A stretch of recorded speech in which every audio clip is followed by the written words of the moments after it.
Scene की शुरुआत होती है गोकू से और वो स्माइल करके कहता है, हे मैं वापस आ गया, कैसे हैं आप सभी।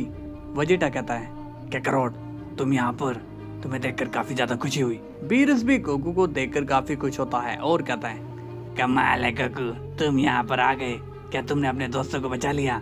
गोकू कहता है, हाँ लॉर्ड बीरस, मैंने उन्हें बचा लिया है। वेजिटा कहता है, यानी कि तुमने सब कुछ सॉर्ट आउट कर लिया है। गोकू स्माइल के साथ कहता है, हाँ वेजिटा, मैंने वहाँ पर सब ठीक कर दिया है और तुम्हें पता है कि बहुत लोगों की जान जाने से बच गई।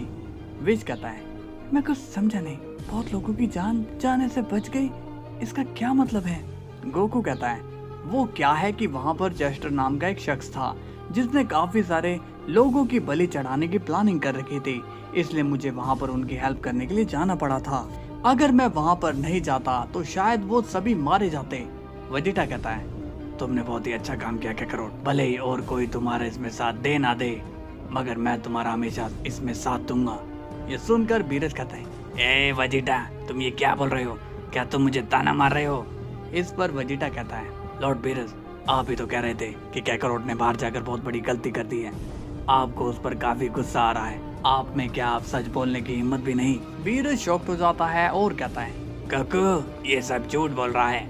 तभी गोकू स्माइल करके कहता है, अरे नहीं लॉर्ड बीरस, मैं आपसे नाराज नहीं हूँ, मुझे तो आप लोगों से मिलकर इतनी खुशी हो रही है कि मैं आपको बता ही नहीं सकता हूँ। विश कहता है, मैं समझ सकता हूँ गोकू, तुम्हारी खुशी काफी ज्यादा है और तुम्हें इन दोनों की बातों पर ध्यान नहीं देना चाहिए। तभी बीरस कहता है, मैं तुमसे माफी मांगना चाहता हूँ गोकू, मैंने तुम्हें बहुत गलत समझा, इसलिए मुझे माफ कर दो। गोकू कहता है, लॉर्ड बीरस, माफी मांगने की जरूरत नहीं है, मैंने कहा ना कि मैं आपसे नाराज नहीं हूँ और मैं यहाँ पर किसी से भी नाराज नहीं हूँ। वेजिटा पूछता है, वैसे काकारोट, अगर तुम्हारे पास अब समय है तो तुम हमें वहाँ के बारे में सब बता सकते हो। गोकू स्माइल के साथ कहता है, अब मैं क्या ही बताऊं वेजिटा, ऐसा नहीं था कि मेरे वहाँ पर बस दुश्मनी थे, वहाँ पे दो दोस्त भी मेरे बने जिन्होंने बहुत ज्यादा मेरी मदद की। उसके बाद सराडर, जिससे तुम मिल ही चुके हो, उसने भी हमारी बहुत हेल्प करी, काफी अच्छा लगा मुझे उनके साथ रहकर। वेजिटा कहता है, और वो लोग उन सभी इनोसेंट लोगों की बलि क्यों चढ़ाना चाहते थे, उन्हें ये करके क्या मिलने वाला था। गोकू कहता है, ये तो मैं भी नहीं जानता था, मगर मुझे इतना पता था कि वो लोग कोई रिचुअल कर रहे थे, बट मैंने उस रिचुअल को फेल कर दिया। इस पर वेजिटा कहता है, इसका मतलब वो शख्स बहुत ही ज्यादा पावरफुल होगा। गोकू कंफ्यूज होकर पूछता है, मालूम नहीं, क्योंकि मैं उससे मिल नहीं पाया। इसके बाद सीन जाता है उसी शख्स पर जिसने जेस्टर को मारा था। उसका राइट हैंड पूछता है, क्या बात है, आप क्या सोच रहे हैं। तभी वो शख्स कहता है, क्या तुमने उस लड़के को नहीं देखा था। राइट हैंड पूछता है, आप किसकी बात कर रहे हैं, मैं समझ नहीं पा रहा हूँ। इस पर वो शख्स कहता है, तुम जो नहीं देख पाए उसे मैंने देखा था, उसी की वजह से जेस्टर मारा गया था। राइट हैंड कहता है, पर जेस्टर को तो आपने मारा था, वो भी मेरे सामने। तभी वो शख्स कहता है, हाँ लेकिन वो मरा था उस लड़के की वजह से, जाओ और उसकी जन्म कुंडली निकाल कर लाओ। इस पर राइट हैंड कहता है, जेस्टर जैसे कीड़े के लिए आप उससे बदला लेने की सोच रहे हो, मगर क्यों, मेरे तो कुछ समझ में नहीं आ रही। तभी वो शख्स कहता है, तुम्हें नहीं समझ में आएगी क्योंकि तुम्हारे पास ब्रेन ही नहीं है। मैं उससे बदला इसलिए नहीं लेना चाहता हूँ कि उसकी वजह से जेस्टर मारा गया, बल्कि मैं उससे इसलिए बदला लेना चाहता हूँ क्योंकि उसने मेरे रिचुअल को खराब किया है। इस पर राइट हैंड कहता है, मगर एक रिचुअल के लिए आपका उससे लड़ना ठीक नहीं, हम लोगों ने अभी ही दूसरी जगह पर कब्जा किया है। तभी वो शख्स कहता है, मेरा नाम है इल्यूमिनाटी और मैं अपने दुश्मनों को नहीं छोड़ता हूँ। आज उसने एक रिचुअल को रोका है, कल वो और रिचुअल रोकने की हिम्मत करेगा, उसे मरना ही होगा, मैं उसे रोन डालूंगा। राइट हैंड कहता है, आपका कहना सही है, आप फिक्र मत करिए, मैं पता लगाता हूँ कि वो कौन है जो आपकी पीठ के पीछे बदमाशी कर रहा है।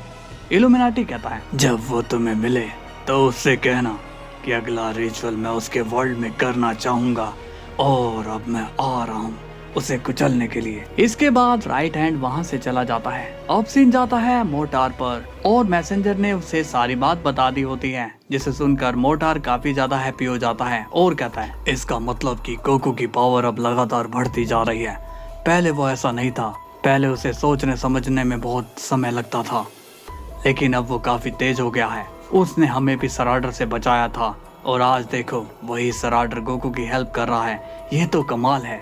मैसेंजर कहता है, हाँ गोकू है तो कमाल का, उसने मुझे भी बहुत कुछ सिखाया है। उसके साथ रहने में काफी ज्यादा एक्सपीरियंस मिलता है।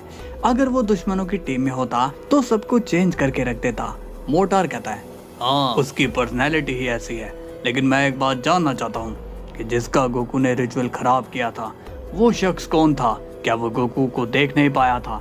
ये सुनकर मैसेंजर कंफ्यूज हो जाता है और कहता है, पता नहीं यार, मैंने उसे नहीं देखा। अल्फरादो कहता है, नहीं मैंने उसे देखा।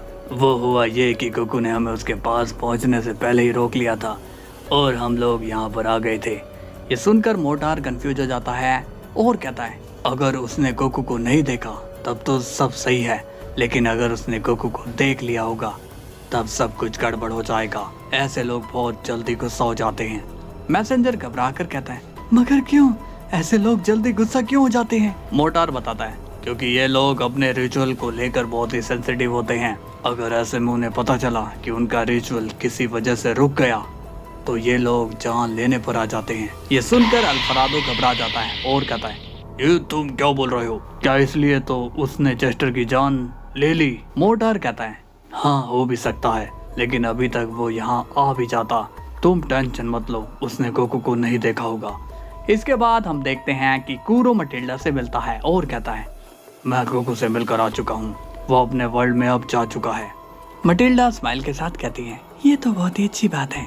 तभी अचानक से वहाँ पर इल्यूमिनाटी का राइट हैंड आ जाता है और वो आते ही कूरो के एनर्जी अटैक कर देता है, जिससे कूरो नीचे गिरकर बेहोश हो जाता है। ये देखकर मटिल्डा शॉक्ड हो जाती है और कहती है, कौन हो तुम? तभी राइट हैंड कहता है, तुम तो बड़ी ही तेज हो, जस्टर के मरते ही तुमने उसके वर्ल्ड पर कब्जा कर लिया। मटिल्डा कहती है, मैंने यहाँ कोई कब्जा नहीं किया, ये मेरा ही वर्ल्ड है। इस पर राइट हैंड कहता है, मैं तुम्हारे सरदार का राइट हैंड हूँ, इसलिए मुझे मत सिखाओ कि तुमने क्या कुछ किया। ये सुनकर मटिल्डा शॉक्ड हो जाती है और कहती है, ये तुम क्या कह रहे हो, सरदार के राइट हैंड? तभी अचानक से राइट हैंड कहता है, अपनी जान बचाना चाहती हो तो मुझे बताओ कि वो शख्स कहाँ पर है जिसने जस्टर को मारने में तुम्हारी हेल्प करी है। मटिल्डा शॉक्ड होकर कहती है, मैं नहीं जानती हूँ कि तुम किसकी बात कर रहे हो, लेकिन मैंने सुना है कि जस्टर को सरदार नहीं मारा है। तभी राइट हैंड कहता है, ओह तुम्हारे पास तो काफी ज्यादा इन्फॉर्मेशन है, तुम तो वहाँ पर थी भी नहीं, तो तुम्हें ये किसने बताया? मटिल्डा कहती है, मैं नहीं जानती, चाहो तो मेरे भाई से पूछ लो। तभी कूरो खड़ा होता है और कहता है, ये सच कह रही है, हमें कुछ नहीं मालूम। तभी राइट हैंड अपनी एनर्जी से कूरो को खत्म कर देता है, जिसे देखकर मटिल्डा शॉक्ड हो जाती है। राइट हैंड कहता है, ओह गलती हो गई, वैसे तुम क्या कह रहे थे? मैंने ठीक से कुछ सुना नहीं था, जरा दोबारा कहोगी कि मुझे किससे पूछना चाहिए? मटिल्डा शॉक्ड होकर कुछ भी नहीं बोल पाती और तभी राइट हैंड सीरियस होकर कहता है, मैं एक बार और तुमसे पूछना चाहूंगा, कौन है वो शख्स? मटिल्डा शॉक में अभी भी कुछ नहीं बोल पाती। तभी राइट हैंड कहता है, तो ठीक है, इतना ज्यादा मेरे पास समय नहीं है। इसके बाद राइट हैंड अपनी पावर से मटिल्डा के वर्ल्ड में कभी ना बुझने वाली आग लगा देता है और वो वहां से चला जाता है। और ये आग तब तक नहीं बुझती जब तक सब कुछ जल नहीं जाता है, जिस वजह से बहुत लोगों की जान चली जाती है। साथ ही में मटिल्डा भी वहां पर जल जाती है।